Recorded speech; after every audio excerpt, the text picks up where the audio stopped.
You come into the world after 6 months in your mother's pouch, but you're not ready for what's waiting outside. You're about the size of a jelly bean, blind and completely helpless. The good news? You've got a safe pouch to live in. The bad news? You're about to discover that being a koala means signing up for one of nature's worst deals. Your mother doesn't celebrate your arrival. She doesn't even seem particularly interested. She just sits there, chewing on leaves that would kill most other animals, while you cling to her fur for dear life. Welcome to life as a koala, where everything you need to survive is either toxic, unavailable, or trying to kill you. For your first few months, you stay in the pouch, which sounds cozy until you realize what your mother is eating. Eucalyptus leaves. Not just any eucalyptus, the most toxic, nutrient-poor leaves in the entire forest. These leaves are so poisonous that they've evolved specifically to prevent animals from eating them. But your mother? She chews through them like they're candy. The toxins from those leaves pass through her milk and into you. Your tiny body is being slowly poisoned from day one, but here's the thing. You need those toxins to survive. Without them, you'll never develop the gut bacteria necessary to digest eucalyptus yourself. It's like being forced to drink poison so you can eventually become immune to it. At about 6 months old, something truly disturbing happens. Your mother produces a special type of feces called pap, and you have to eat it. Yes, you read that, right? You spend your first weeks outside the pouch eating your mother's excrement because it contains the bacteria you need to digest eucalyptus. It's not optional. If you don't eat it, you'll starve to death later when you try to eat leaves on your own. The pap tastes exactly like you'd expect, but you don't have a choice. You're basically forced to consume waste so you can develop the ability to process. One of the most toxic foods on the planet. Other baby animals get milk, solid food, and gradually transition to adult diets. You get poison milk and a diet of excrement. During this time, you're also learning that your mother is not particularly bright. Koalas have one of the smallest brain-to-body ratios of any mammal. Her brain is so small that it doesn't even fill her skull. There's literally empty space where more brain should be. This means she's not teaching you survival skills or showing you the ropes. She's just there, slowly chewing toxic leaves and occasionally letting you feed. Now that you're old enough to start eating solid food, you discover the first major problem with being a koala. Your diet consists entirely of eucalyptus leaves, and eucalyptus leaves are terrible food. They're 18% fiber, contain almost no protein, and are full of toxins designed to kill you. Imagine if your entire diet consisted of poisonous cardboard. That's basically what you're dealing with. To make matters worse, you can't just eat any eucalyptus. There are over 600 species of eucalyptus trees, and you can safely digest maybe 30 of them. The rest will either poison you or provide no nutrition at all. So you spend most of your time slowly moving from tree to tree, testing leaves to see if they'll kill you. It's like playing Russian roulette with your lunch every single day. Because eucalyptus provides so little energy, you have to sleep 18 to 22 hours per day. Not because you want to, but because you literally don't have enough energy to stay awake. You're essentially in a constant state of near starvation, conserving every bit of energy you have just to survive another day. The leaves are so difficult to digest that you have to chew each one for minutes at a time, grinding them down with flat teeth that wear out from all the constant chewing. Your jaw muscles are overdeveloped from the constant grinding, but the rest of your body is weak and malnourished. And here's where it gets worse. You're not just hungry all the time, you're also incredibly vulnerable.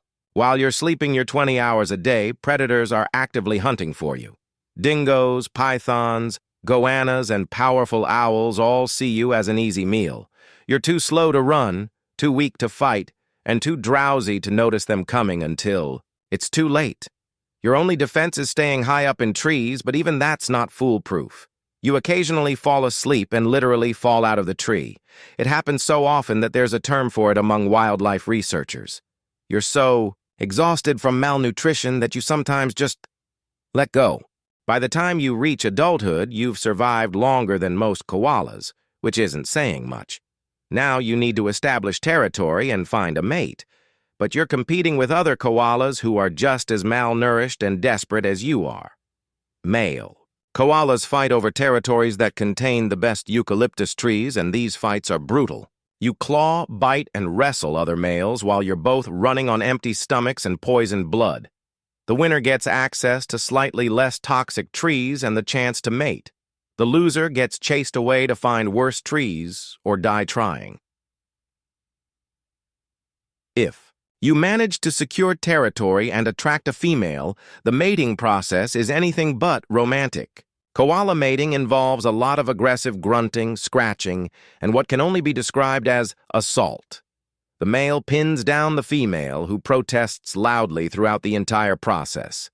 It's over quickly, and then you both go back to your separate trees to resume slowly poisoning yourselves with eucalyptus. If you're female and manage to get pregnant, you're in for an even worse time. You'll carry your baby for 35 days, give birth to something the size of a kidney bean, and then spend the next year feeding it toxic milk while your own body deteriorates from the constant energy drain. Many mothers don't survive their first pregnancy because they simply can't consume enough eucalyptus to support both themselves and their offspring. The stress of reproduction, combined with your perpetually toxic diet, means your immune system is constantly compromised. You're susceptible to diseases that would barely affect other animals. Chlamydia runs rampant through koala populations, causing blindness, infertility, and painful deaths. It's so common that some koala populations have infection rates above 80%. As you age, the years of eating poison finally catch up with you. Your liver, which has been working overtime to process eucalyptus toxins for your entire life, starts to fail. Your teeth, worn down from decades of grinding tough leaves, can no longer properly chew your food. You begin to starve even faster than usual. Your brain, already small to begin with, starts to shrink further as malnutrition takes its toll. You become even more confused and disoriented than before. You might forget which trees are safe to eat from or lose track of where you are entirely. The climate around you is changing too.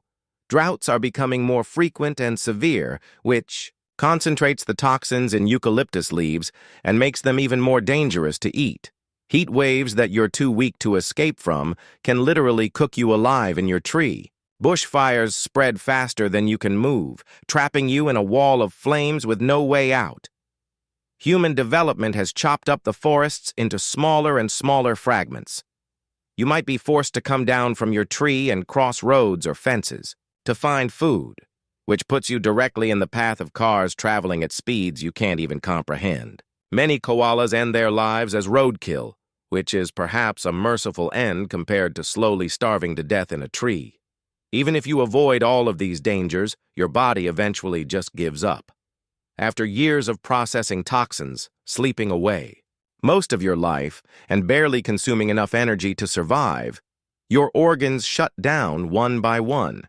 You don't die dramatically or suddenly, you just gradually fade away, too exhausted to continue the constant struggle of being a koala. So there you have it.